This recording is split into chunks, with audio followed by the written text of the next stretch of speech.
किसी दिन रोशन होगी मेरी भी जिंदगी। हे ईश्वर, मुझे इंतजार सुबह का नहीं, तेरी रहमत का है। जरूर बदलेगी आपकी किस्मत, जरूर बदलेंगे हम अपने पूरे जिंदगी के पैमाने, जरूर बदलेंगे हम, बहुत कुछ अलग करके जाएंगे और बहुत ही जल्दी अपनी जिद को पूरा करके ही दम लेंगे। शुरुआत करते हैं एक महत्वपूर्ण कंटेंट में, आपका स्वागत, अभिनंदन करते हैं। भूकंप, भूकंप 2 बार कहिए, 3 बार कहिए, अपने आप इसका सलूशन मिलने वाला है। भूकंप, भूकंप यानी भू का मतलब पृथ्वी, कंप का मतलब कांप जाए। मजा आने वाला है। जरा सोचिए, हम अपने जीवन काल में बहुत बार ये बात भी करते रहते हैं, रूह कांप जाए, और यहाँ भू कांप जाए। भू का मतलब हमारी पृथ्वी में कांपना, हमारी पृथ्वी को कांपना, हमारी पृथ्वी कांप जाए, तो इसका मतलब भूकंप आ गया। तो पृथ्वी का या पृथ्वी की सतह का कांप जाना, पृथ्वी की सतह का कांपना भूकंप है। बड़े अच्छे अच्छे प्रश्नों से मुखातिब हुए ये हमेशा हैं। अब आज जहां जुड़े हैं आप, जिस महत्वपूर्ण टॉपिक में जोड़ रखा हूं आपको, वाकई में ये बेहतरीन होने वाला है आपके लिए। ध्यान दीजिए, तो जहां हम इसकी छोटी सी परिभाषा, अगर नन्ही सी परिभाषा की बात करें, तो भू का मतलब है पृथ्वी, और पृथ्वी में क्या, कंपन। अब ये पता चला कि पृथ्वी, अब तक तो यही पढ़ते थे कि पृथ्वी घूमती है, पृथ्वी चक्कर लगाती है, अब जाके ये जाना है कि पृथ्वी कांपती भी है। भूकंप टॉपिक आई कहां से है? पृथ्वी की आंतरिक संरचना का लगातार जो पैटर्न आपको क्रमबद्ध तरीके से हम आपके YouTube चैनल पर प्रोवाइड करा रहे हैं, ठीक इसी क्रम में आपने देखा होगा, आपने ज्वालामुखी पढ़ा, इसके माध्यम से हमारे भूगोल वेत्ताओं ने पृथ्वी के अंदर की बातों को जानना चाहा।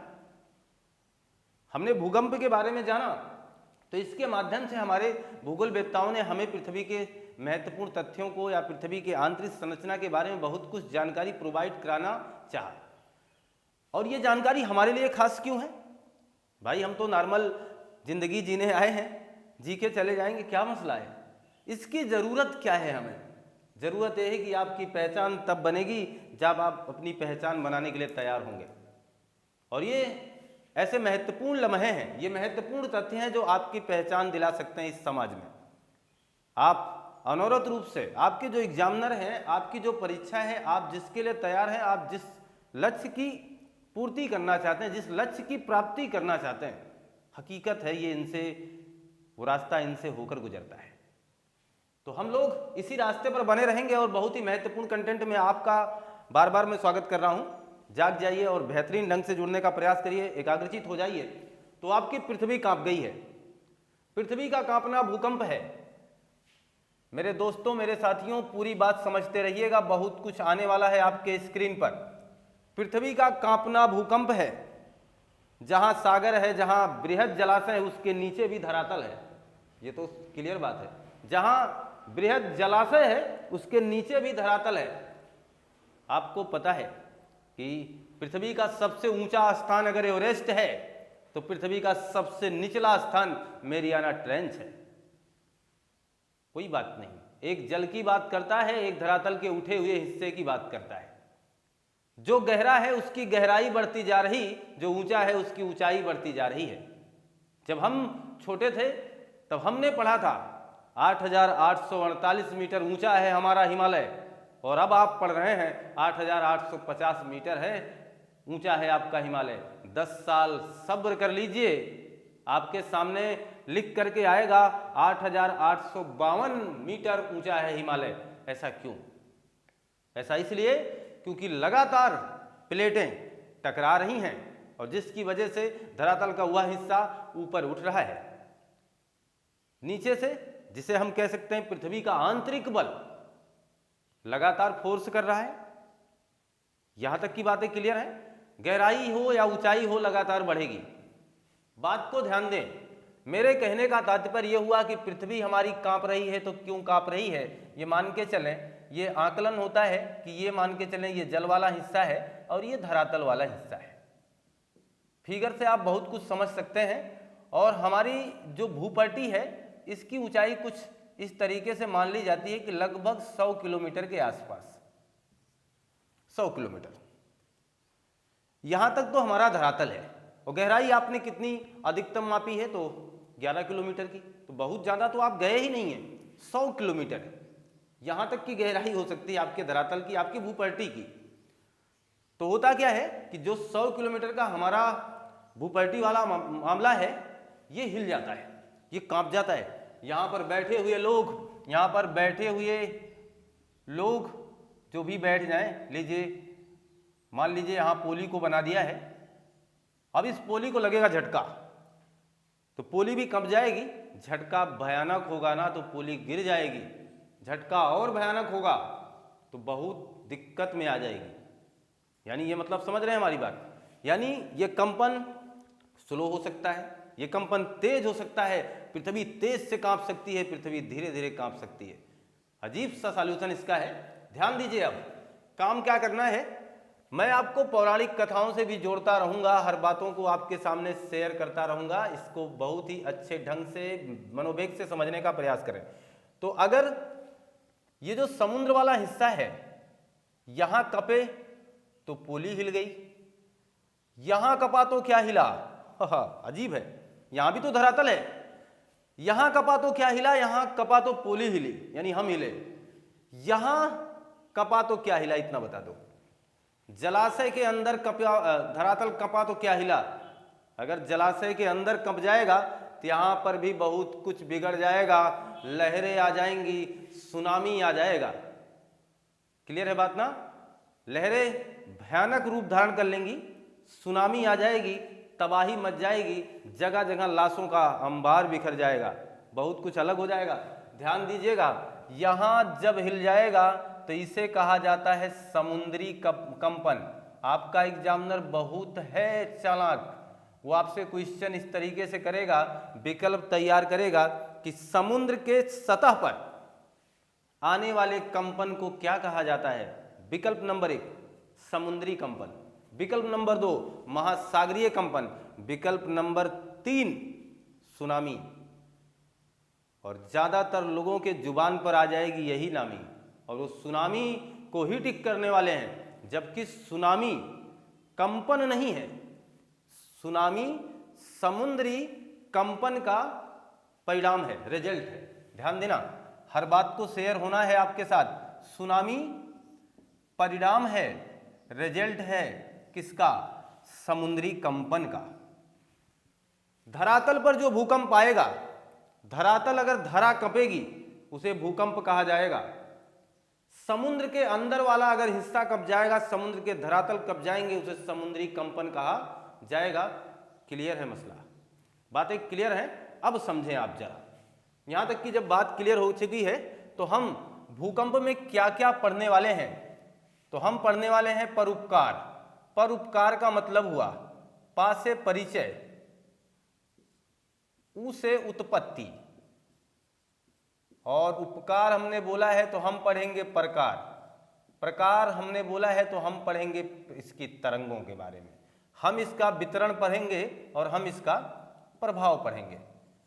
ये इतना अगर आप भूकंप पर निबंध लिख रहे हैं तो लीजिए, मैंने आपको हेडिंगें तैयार करके दे दी हैं और आप इनके माध्यम से वो सारा काम कर सकते हैं। यानी हम लोग 1 2 3 4 5 और इन 6 इतने लोगों के आधार पर, इतनी चीज़ों के आधार पर हम अपने भूकंप के बारे में हर वो बात जानेंगे।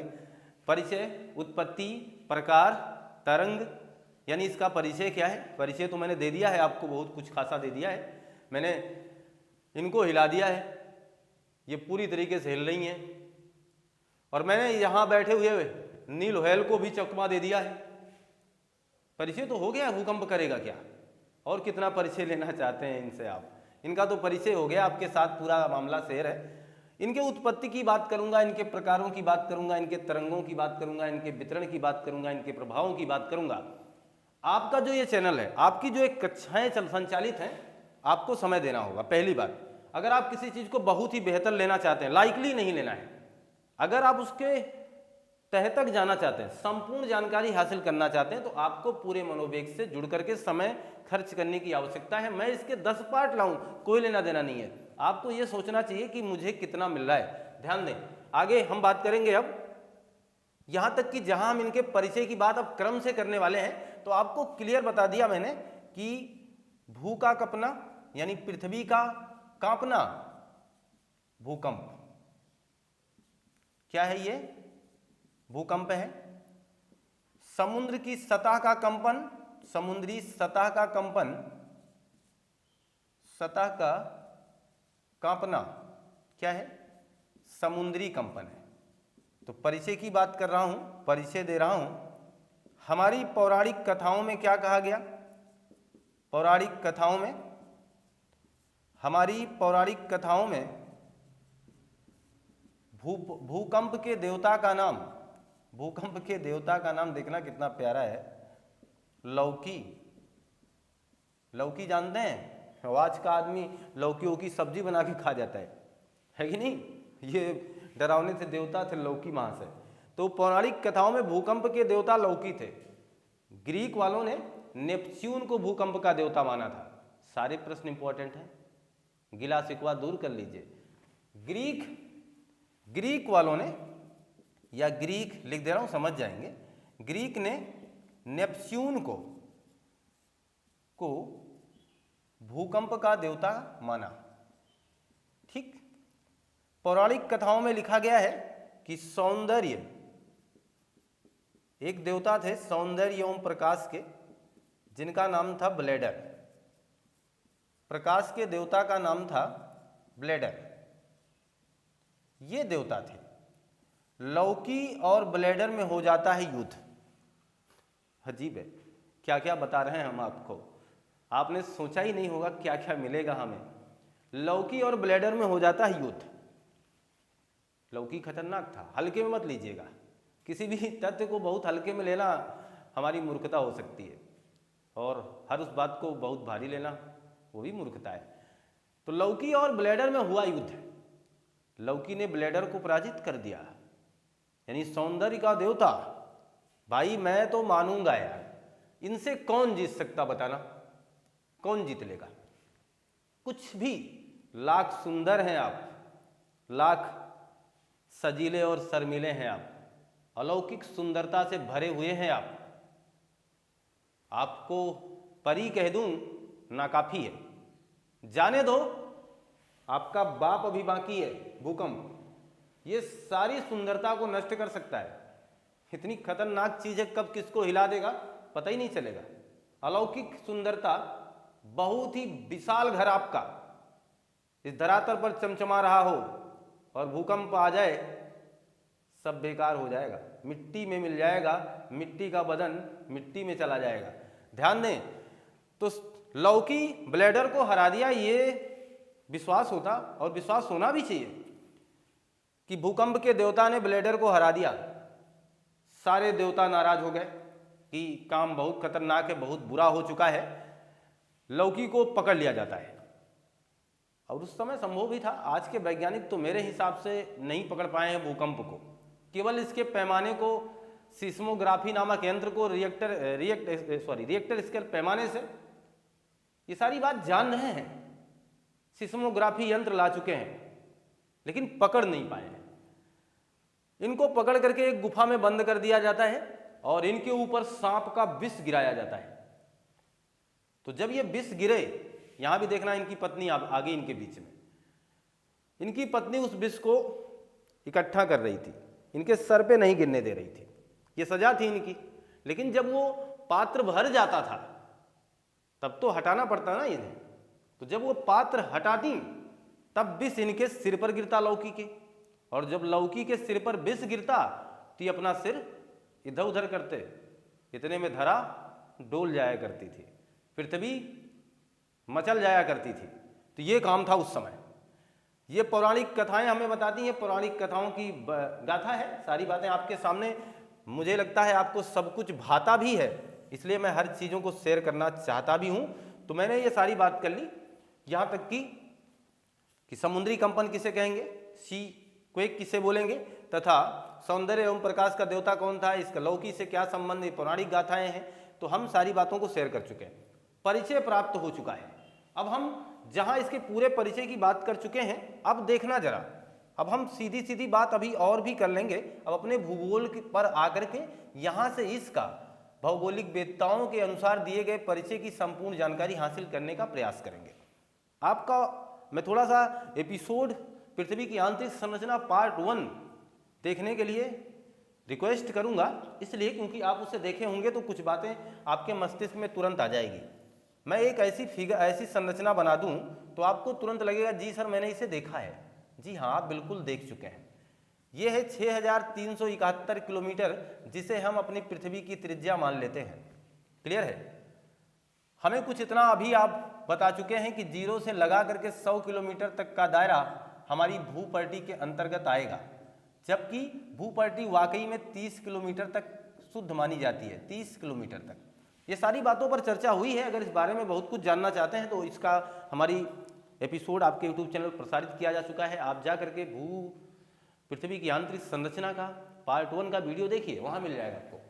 देखिए, इसके बाद में बताना आपको चाहूंगा क्या कि यहां तक का जो मामला है, यहां तक का कर देना, जिसे हम 2950 के आसपास मान लेते हैं। लगभग 2900 या 2950 के आसपास का ये जो दायरा मान लेते हैं। इसके बाद का ये जो हिस्सा, ये पूरा जिसे हम मेंटल कहते हैं, और ये जो हिस्सा है जिसे आप कोर कहते हो। कोर को भी 2 पार्टों में, अपर कोर या mantle core, sorry lower core, ऐसा करके बांटा गया है। उससे कोई लेना देना नहीं। बहरहाल हमारा काम अभी यहाँ है। देखना जरा, तो होता क्या है कि 100 से लगा करके लगभग 410 किलोमीटर तक, यानी यहां से बाबा, यहां से 410 किलोमीटर तक की जो दूरी है, इसे ही कहा जाता है एस्थेनोस्फीयर। एस्थेनोस्फीयर कहा जाता है। इसे ही हम द्रव मंडल कहते हैं, इसे ही हम दुर्बल मंडल कहते हैं। लीजिए, सारे नामकरण आपके सामने मैं कर रहा हूं। इस चीज का इस भूकंप से क्या लेना देना है, परिचय प्राप्त कर रहे हैं तो लेना देना बहुत कुछ है। देखना जरा, होगा क्या कि ये जो एस्थेनोस्फीयर है, एस्थेनोस्फीयर जिसे ध्रुव मंडल या दुर्बल मंडल कह रहे हैं, यहां तरल अवस्था है, ताप ज्यादा है, चीजें तरल हैं।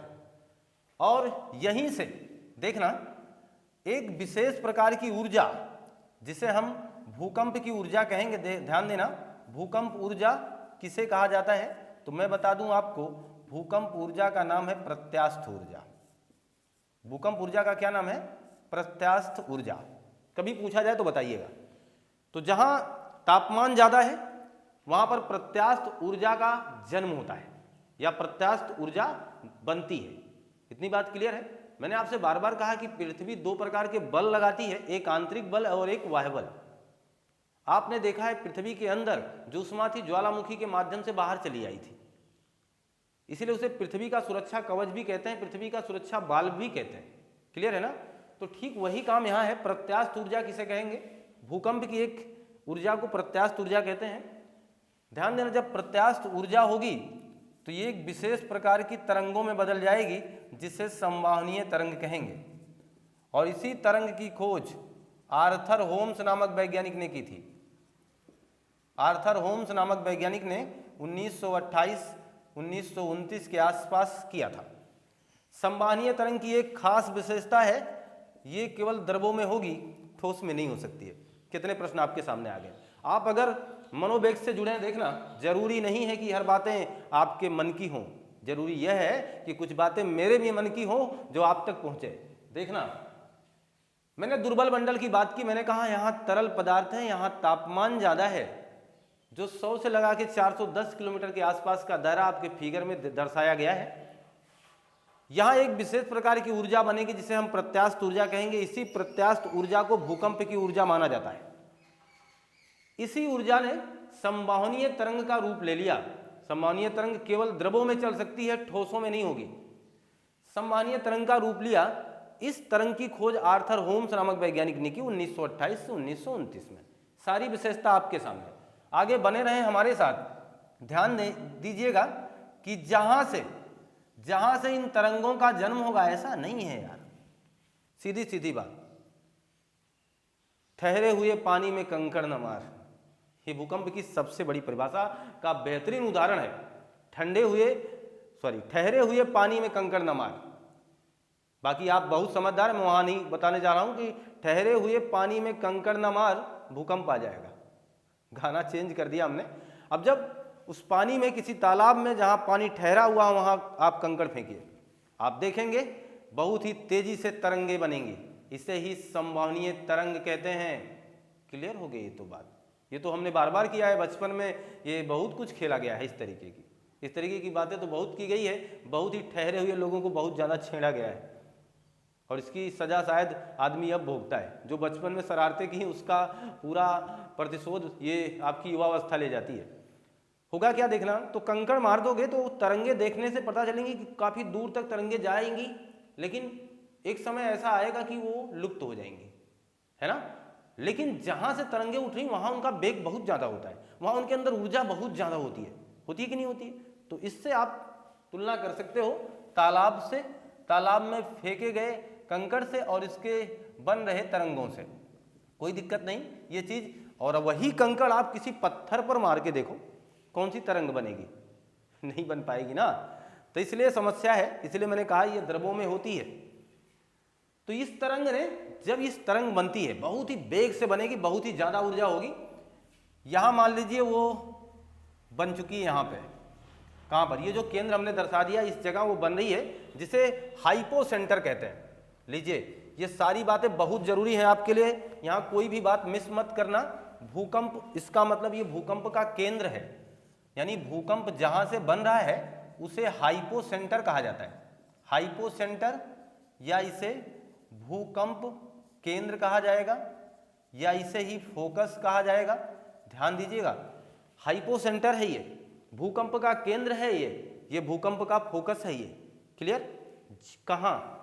मेटल के उस परत में, एस्थेनोस्फेयर में, जहां पर प्रत्यास्थ ऊर्जा के द्वारा संवहनीय तरंग का निर्माण होता है, उस मुख बिंदु को, उस मूल बिंदु को, इसी को भूकंप का मूल कहा जाता है। इसी को भूकंप का मूल कहा जाता है। सब कुछ एग्जाम में पूछा जा चुका है। यहां से, इसी को भूकंप मूल कहेंगे।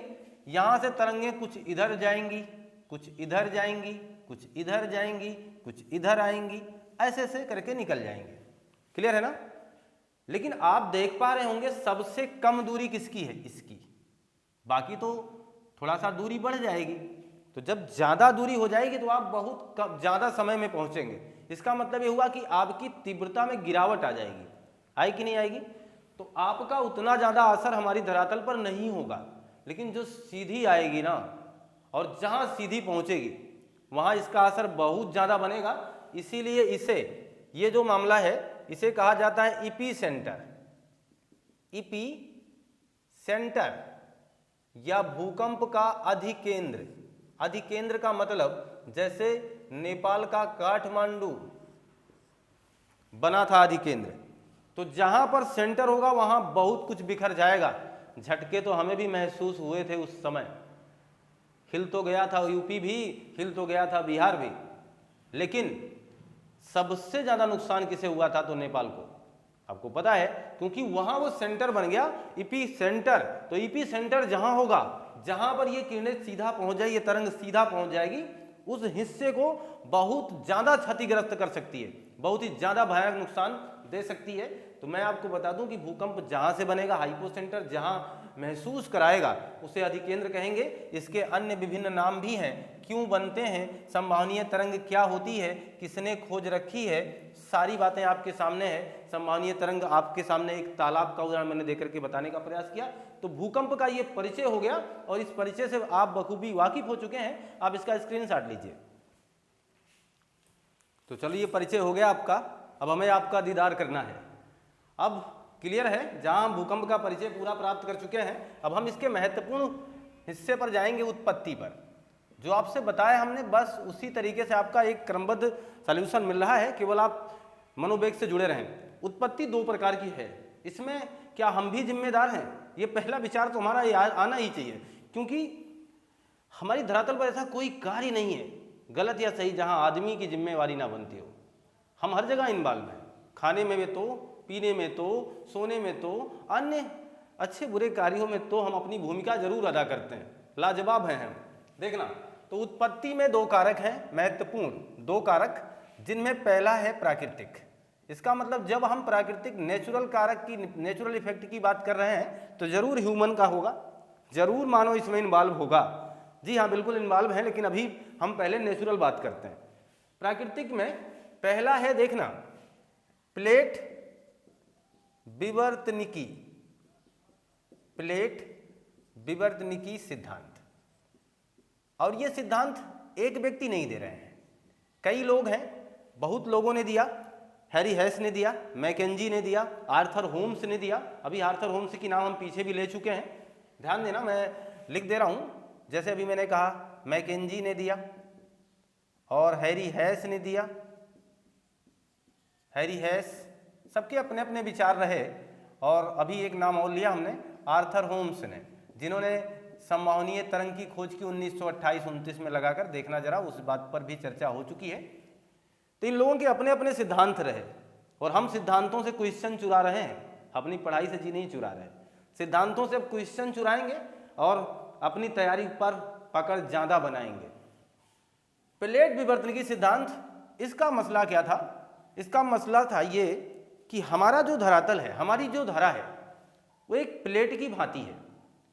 अब ऐसा नहीं कि आपके घर की प्लेट काफी मोटी है, 100 किलोमीटर का अभी मैंने दायरा लिख कर दिया। आप खुद सोचो, आप लाख मोटे हो, क्या आप फिसलोगे नहीं?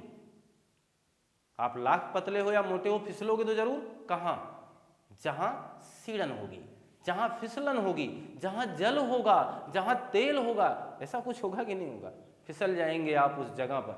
देखना, तो होता क्या है, ऐसे ये आपकी धरा है और अभी आपको बताया भी जा चुका है, आपके भूपर्टी, आपके धरातल, आपके लिथोस्फीयर, आपके स्थल मंडल के ठीक नीचे एस्थेनोस्फीयर है, जो कि एक तरल अवस्था में है। इसका मतलब हुआ ये ऊपर की जो भी बाउंड्री है, जो भी ये चीज है, इसका मतलब हुआ ये उस पर जरूर फिसल रही होगी।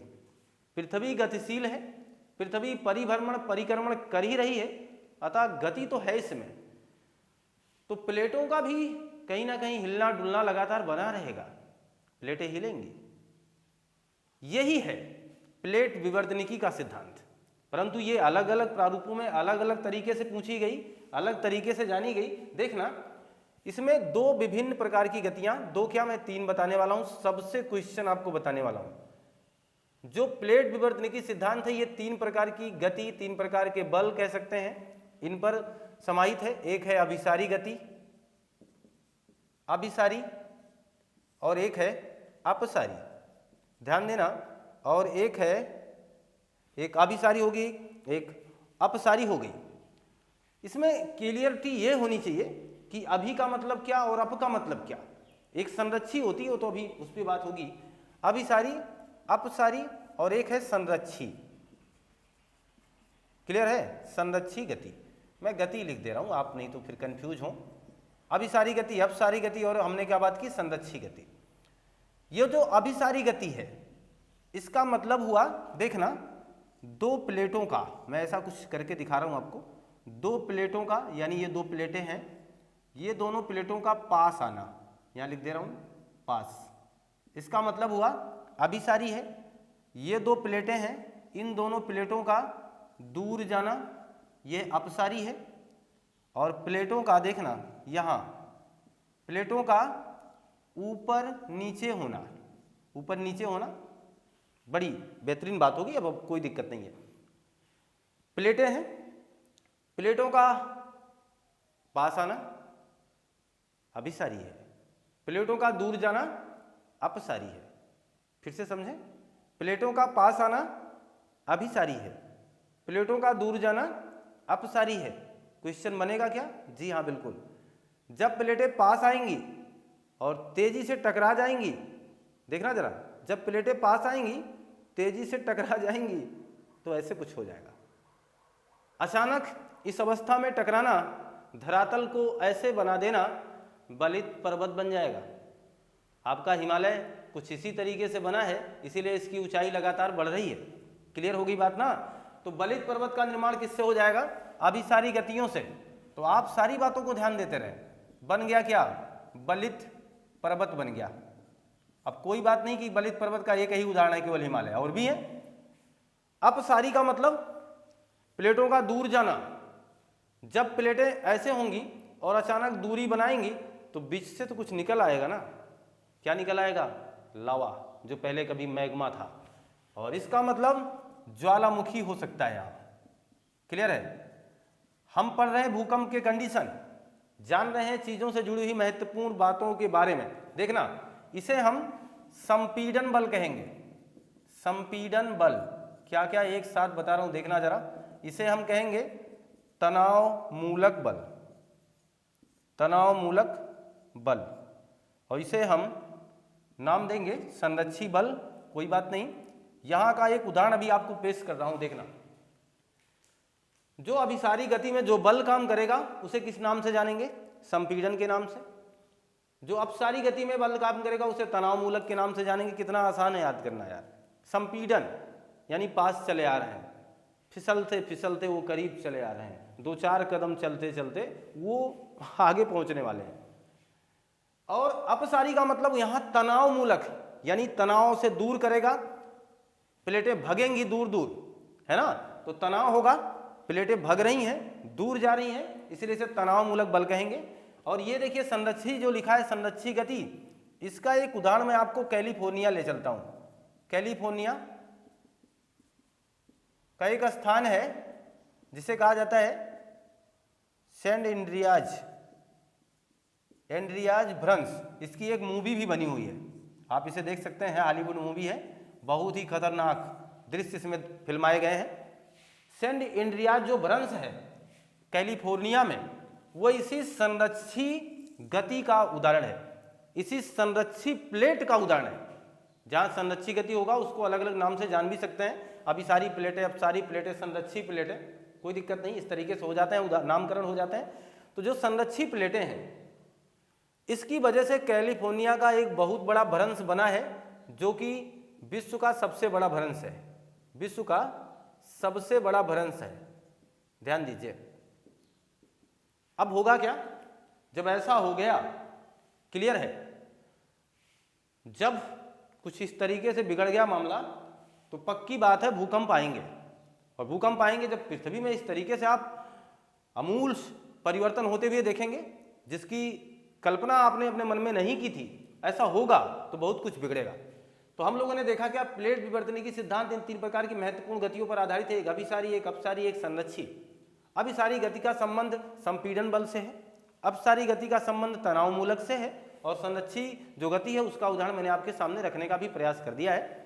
ऐसे महत्वपूर्ण प्रश्नों का एक कैलकुलेशन करता है एग्जामिनर, बहुत कुछ जोड़ करके आपसे पूछने का उनका लगातार अनवरत प्रयास बना रहता है, और इस तरीके से क्वेश्चन आपसे पूछे भी जाते रहे हैं। देखना, तो जहां हमने हैरी हैस इन सब की बात कर ली थी, इन्हीं आर्थर होम्स के बारे में अभी हमने थोड़ी देर पहले बात भी की थी कि भूकंप का जो ऊर्जा है जिसका नाम है प्रत्यास्थ ऊर्जा, इसी ऊर्जा से इन्होंने संवाहनीय तरंग की खोज की थी।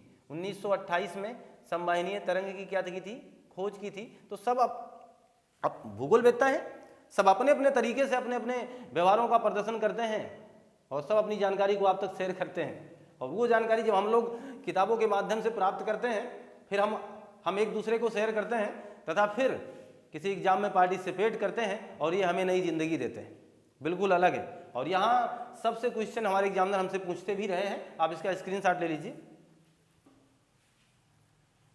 मान के लिए कि आपने स्क्रीनशॉट ले लिया है, तो अभी भी प्राकृतिक सिद्धांतों में और भी चीजें हैं, प्राकृतिक कारकों में और भी चीजें हैं। देखना, याद करना इस बात को, प्रत्यास्था भूलिएगा नहीं, बहुत ही इंपॉर्टेंट। प्रत्यास्था पुनश्चलन का सिद्धांत, यहां ये सिद्धांत ऐसे नाम से बड़ा टफ लगेगा आपको, लेकिन जब मैं कहूंगा तो बहुत आसान हो गया। और इनका नाम है H.F. Read, professor H.F. Read साहब ने प्रत्यास्था पुनर्चलन का सिद्धांत दिया। इसकी तुलना आप रबर से कर लो, इलास्टिक से कर लो, बस क्लियर है। इस सिद्धांत का सीधा मसला था कि ये हमारी जो प्लेटें हैं एक इलास्टिक की तरह हैं, अधिकतम ही खिंचाव हो सकता है, ऐसा नहीं कि खिंचती चली जाएंगी, एक समय ऐसा आएगा कि ये टूट जाएंगी।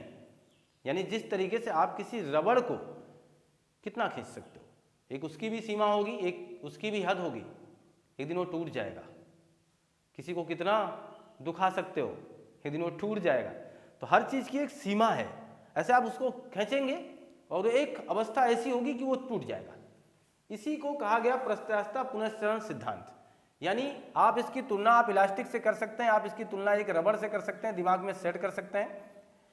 H.F. रीड साहब ने बोला कि प्लेटों में ये खिंचाव होगा, एक लंबे समय तक खिंचाव होने के बाद जब ये टूटेंगी तो पक्की बात है बहुत ही भयानक भूकंप आएंगे। ये इनकी प्रक्रिया थी और इसी वजह से इन्होंने कहा कि हमारे कैलिफोर्निया में बना हुआ एंड्रियाज भ्रंश कुछ इसी तरीके का है, क्योंकि जब वो टूट जाएंगी पुनः वो पास आने के लिए बेकरार होंगी। हम मानव की तरह भूल थोड़ो जाने वाले हैं, ये नेचर है। आज बिगाड़ा है तो कल बनाने की भी कोशिश करता है। हम मनुष्य हैं, बिगाड़ने के बाद और भी बिगाड़ते हैं। नेचर हमसे ज़्यादा समय तक यहाँ रहने वाला है और हम पल भर के लिए आते हैं और पल भर में चले जाते हैं, फिर भी हमेशा गिला शिकवा ही बनाए रखते हैं। देखना जरा, ऐसा यहाँ नहीं है। इन्होंने कहा कि जब ये टूट जाएगा तो पुनः वो पास आना चाहेगा। रबड़ खींच करके देखो, ऐसे टूटेंगे फिर वो एक दूसरे के पास जाना चाहेंगे। होता है कि नहीं होता है? होता है। तो एंड्रियाज भ्रंश भी कुछ इस तरीके का है। दरारें पड़ गई हैं, वो जब कभी दरारें एक दूसरे में पुनः मिलेंगी तो लीजिए फिर एक झटका, फिर एक भूकंप। और ये झटके छोटे बड़े हो सकते हैं, महसूस जितना हो, आप ये समझदार हैं इस बात के लिए। तो प्रत्यास्थता पुनर्चरण सिद्धांत भी आपकी प्राकृतिक कारकों में से एक है भूकंप के। और आगे देखिएगा, एक महत्वपूर्ण बात मैंने की थी, ज्वालामुखी। बार बार ये बात हुई कि ज्वालामुखी भूकंप का बहुत बड़ा उत्तरदायी है। ज्वालामुखी के बारे में बहुत कुछ आपने जान लिया है। ज्वालामुखी क्या है इसके बारे में कुछ करने की आवश्यकता नहीं है, सीधी बात समझना। क्राकाताओ ज्वालामुखी का नाम हमने लिया होगा, सबसे विस्फोटक ज्वालामुखी है। 1883 ईस्वी में यहाँ विस्फोट हुआ था क्राकातोआ में, जो कि इंडोनेशिया में है। इंडोनेशिया में सबसे ज़्यादा ज्वालामुखी है, इसलिए इंडोनेशिया जिप्सम के मामले में सबसे आगे है। सारे प्रश्न हो गए। तो क्राकातोआ इंडोनेशिया जिप्सम के मामले में सबसे आगे। क्राकातोआ में 1883 ईस्वी में सबसे भयंकर विस्फोट हुआ और जिसकी वजह से सबसे भयंकर भूकंप आया। तो किस ज्वालामुखी के कारण सर्वाधिक तीव्रता का भूकंप आ चुका है? तो ध्यान देना, सबसे बड़ा भूकंप इसी से आया है। सबसे बड़ा भूकंप का मतलब ज्वालामुखी भूकंप की बात कर रहा हूं। सबसे बड़ा भूकंप तब आया, 36,000 लोग मारे गए, सुनामी आ गई थी। क्लियर है? तो ये बहुत ही खतरनाक था। तो H.F. रीड साहब को याद कर पाइएगा आप अपने इस क्राकाताओ ज्वालामुखी को भी याद करिएगा। इंडोनेशिया की मशहूर ज्वालामुखी है, 36,000 लोग मारे गए थे, ये आंकड़ा दिया गया था, वहाँ की सरकार द्वारा बताया गया। आगे देखिएगा, समझिएगा। तो हम लोग अब यहाँ जहाँ बने हुए हैं उत्पत्ति के सिद्धांत में, जहाँ हम प्राकृतिक कारकों को टच कर चुके हैं, अब हम बात करेंगे मानवीय कारकों की। देखना जरा, अगर कहीं थोड़ा सा रफ भी हो जाए, क्योंकि समझाते समय या बताते समय पेन अक्सर चला ही करते हैं, तो आप अपनी नोटबुक पर अपने मस्तिष्क में रफली काम ना करें, वहाँ ठीक ठाक काम करें। हो सकता है हम यहाँ थोड़ा सा, देखिए ये लिपापोती हो गई है, तो आप इसके लिए भाई हम शर्मिंदा, आप सॉरी, आई एम सॉरी, कुछ भी कहिए, लेकिन आप यहाँ ध्यान दीजिए। क्लियर कट है कि आप इसे पूरी तरीके से अपने मस्तिष्क में बनाइए। तो मानवीय कारक की बात करें हम, मानवीय कारक कहाँ कहाँ हम जिम्मेदार हैं? पहला है जलीय भार। ये क्या है भाई? ये कौन सा काम हमारा मानव करता है? जलीय भार का नाम से तो बड़ा अटपटा लगा। क्या करते हो भाई? ऐसा कौन सा काम करते हो? जलीय भार से भूकंप आने की संभावना बनी रहती है। देखना, जलीय भार का मतलब हुआ दो चट्टानें, एक चट्टान इधर है, एक चट्टान इधर है, यानी पर्वत श्रृंखला है, बीच से नदी बह रही है, बीच से नदी बह रही है। मानव इतना तीव्र काम करता है, इसके ऊपर बांध बना देता है। तो बांध जब बनाएगा तो पीछे इसको जलाशय बनाना पड़ेगा। कहिए हाँ। हम जिसके आदी नहीं हैं उसमें हमारी आदत डालोगे तो दिक्कतें आएंगी कि नहीं आएंगी? आएंगी ना। जो चट्टानें धरातल के ऊपर हैं, जिन्होंने अपना पूरा जीवन रेगिस्तान में गुजारा है, जिसने अपना पूरा जीवन दुखों में काटा है, उसे एकाएक सुख मिल जाए तो पागल हो जाएगा और उसका विपरीत प्रभाव पड़ जाएगा, विपरीत प्रभाव पड़ भी सकता है। तो जब हमारी ये चट्टानें इस जलाशय की आदी नहीं थी और आपने अचानक वहां जलाशय का बहुत बड़ा भंडार इकट्ठा कर दिया, आप सोच लीजिए कि सड़कें गई हों, आप जिस चीज़ के आदी नहीं, जैसे आप किसी भी खाने की बात कर लो, किसी भी अन्य चीज़ की तुलना कर लो, अपने ज़िंदगी के साथ जोड़ लो, तो आप जिसके आदी नहीं हो, अचानक उस चीज़ का सामना आपको करना पड़े, समस्या होगी, आपके अंदर हेजिटेशन होगा, आप विचलित हो सकते हैं अपने क्रियाकलाप से। वही काम होता है।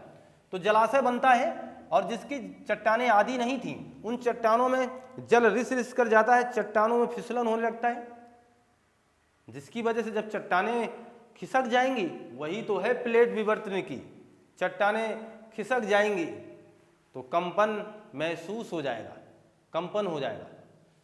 तो ये जो बांध बनाना है, जलीय भार का मतलब यही हुआ। आप अब समझ गए होंगे कि बांध हमारे लिए बहुत ही हानिकारक है। ये मानवीय कारक है। किसके लिए जिम्मेदार है? भूकंप के लिए। एग्जामिनर कुछ भी पूछेगा, निम्नलिखित में से कौन सा कारक भूकंप के लिए जिम्मेदार है कि नहीं है? आपका गाना गाने से थोड़ा भूकंप आ जाएगा, आपके नहाने खाने से थोड़ा भूकंप आ जाएगा। कुछ ऐसे ऊट पटांग क्रियाकलाप नहीं करेंगे तो भूकंप नहीं आएगा आपके करने से। देखना, अगर इतना ही ये हानिकारक ना होता तो टिहरी बांध सुना है आपने? टिहरी बांध का विरोध हमारे सुंदरलाल बहुगुणा जी ना करते। सुंदरलाल बहुगुणा जी, जिन्होंने और कौन सा आंदोलन 1973 में चलाया? क्या क्लियर है ना? याद आ गई होगी बात। तो सुंदरलाल बहुगुणा जी ने ही वो पेड़ों को काटने के लिए वो आंदोलन चलाया था। और अब इन्हीं ने ही क्या किया है? टिहरी बांध के लिए भी अपना एक आंदोलन छेड़ा है। मतलब छेड़ा था, अब छेड़ा नहीं है। 2001 में टिहरी बांध फिर से पुनः बनना शुरू हो गया। ये आंदोलन उन्होंने 1986 में किया, फिर 96 में किया। कई दिनों तक ये उपवास रखे रहे, सरकार को झुकना पड़ा, सरकार को जाना पड़ा, वहां उनसे बात करनी पड़ी, लेकिन फिर भी सरकार तो सरकार है, इनकी बातें लाचार हो गई। जबकि ये नेचर को बचाना चाह रहे थे, इन्हें पता था, बहुत ही जानकार व्यक्ति, इन्हें सारी बातें ये पता थी कि इससे बहुत कुछ नुकसान हो सकता है, बहुत कुछ बिगड़ सकता है। अतः उन्होंने टिहरी बांध का विरोध किया, जो कि भागीरथी नदी पर बनी। भागीरथी नदी के पास जाकर के अपने गांव को छोड़ करके ये वहां कई दिनों तक ये उपवास पर बैठे रहे। अच्छा, सरकार को झुकना भी पड़ा था, इसीलिए टिहरी बांध को बनने में लेट हुआ। आगे देखिएगा, ऐसा ही नहीं रहा। सरदार सरोवर देखिए, सरदार सरोवर जो कि बहुत बड़ी परियोजना है, नर्मदा नदी पर बनी हुई है। नर्मदा नदी जो कि मध्य प्रदेश तथा गुजरात की जीवन रेखा के नाम से जाना जाता है। नर्मदा नदी वही है जिसे कुंवारी नदी कहा जाता है, जहां आपके शादी ना होने की मनसा पूरी की जा सकती है। आप नर्मदा नदी जाइएगा तो वहाँ ये सारे काम होंगे। कभी नदी पढ़ रहे होंगे तो विस्तृत जानकारी हासिल करेंगे। सरदार सरोवर नर्मदा नदी इस पर बना। इसका विरोध किया किसने? मेघा पाटेकर ने। मेघा पाटेकर ने, और उस आंदोलन का नाम था नर्मदा बचाओ। किसे बचाओ? नर्मदा बचाओ। जिसने सबको बचाया आज उनको बचाओ। ये है आदमी, जिसे कभी पूजता था आज उसे नोचता है। अपनी सुख सुविधा के लिए पता नहीं क्या क्या घोटता है। सारी सुख सुविधा प्राप्त करने के लिए आदमी ने ये सारे कदम उठाए हैं। नर्मदा आंदोलन या नर्मदा बचाओ आंदोलन इसलिए छेड़ा गया। तो जलीय भार के कारण आप समझ चुके होंगे कि क्या हुआ। आगे देखिएगा, मैं बात कर लेता हूं आपसे, एक महत्वपूर्ण स्टार बना दे रहा हूं, कोयना बांध। कोयना बांध उदाहरण है इसका। कोयना बांध कोयना नदी पर बना है। कोयना बांध कोयना नदी पर बना है, जो कि बिल्कुल कोयना बांध कोयना नदी पर है, जिसकी वजह से भूकंप आ चुका है, जिसकी वजह से भूकंप के झटके महसूस किए गए। तो इसका मतलब है हम सिद्ध कर दिए कि बांधों से भी भूकंप आ सकते हैं। कोयना बांध पर बना कोयना नदी पर कोयना बांध बना, जिससे भूकंप के झटके महसूस हो चुके हैं। अतः यह सिद्ध होता है कि जलीय भार की वजह से भूकंप आ सकता है। आगे देखिएगा, परमाणु संयंत्र। परमाणु संयंत्र, इसमें हम नाम लिख दे रहे हैं एक पोखरण परीक्षण। पोखरण परीक्षण की वजह से आया था, भूकंप के झटके महसूस हुए थे, और है रसिया में। रसिया का मतलब रूस में एक चेरनोबिल परीक्षण हुआ। चेरनोबिल परीक्षण, जिसकी भी वजह से भूकंप आए। और एक है फुकुशिमा परीक्षण, जो कि जापान में है, जापान में हुआ। इसकी भी वजह से भूकंप आए। तो परमाणु संयंत्र, जिनसे देश अपनी ताकत प्रस्तुत करना चाहता है, जिनकी वजह से देश अपनी गरिमा को बहुत ज़्यादा बखान्वित करता है, दिखाता है कि मैं बहुत शक्तिशाली हूँ, इसके भी वजह से भी पृथ्वी हिल जाती है, इसकी वजह से भी झटके महसूस होते हैं, खतरनाक चीजें हैं। बांधों से हुआ, उदाहरण मिला। परमाणु परीक्षणों से हुआ, उदाहरण मिला, है कि नहीं? ये सारी बातें तो मैं अभी आपके सामने कर ही रहा हूं। आगे देख सकते हैं, अगर खनन हो रहा है, खुदाई का काम हो रहा है, तो वहां भी ऐसा सारा काम हो जाता है। तो ये है उत्पत्ति। भूकंप का जो उत्पत्ति वाला मसला है कि भूकंप की उत्पत्ति, प्राकृतिक कारकों के बारे में जान लिया आपने। हमारे मानवीय कारक कौन कौन से जिम्मेदारी लेते हैं, जिनकी महत्वपूर्ण भूमिका आपके सामने मैंने अदा कर दी। आप इसका स्क्रीनशॉट ले लीजिए। तो मैं मान के चलूं कि ये कंटेंट आपको बहुत अच्छा लगा होगा। मुझे उम्मीद है कि आपने पूरे कंटेंट को मनोवेग से देखा होगा। भूकंप का ये पार्ट 1 समझ के चलें, एपिसोड पे एपिसोड आएंगे, बहुत कुछ आपको दे करके हम जाएंगे। ये मान के चलें, आपका चैनल आपको कभी निराश नहीं करेगा। मनोवेग से जुड़े ऐसा कोई प्रश्न नहीं होगा जो आपको परीक्षा में पास नहीं करेगा। मिलते हैं हम आपसे नए कंटेंट में। लाइक शेयर सब्सक्राइब करना मत भूलिएगा, अपने दोस्तों को जोड़ना मत भूलिएगा। मिलते हैं हम आपसे नए कंटेंट में। आपका दिन शुभ हो। आपको बहुत बहुत धन्यवाद।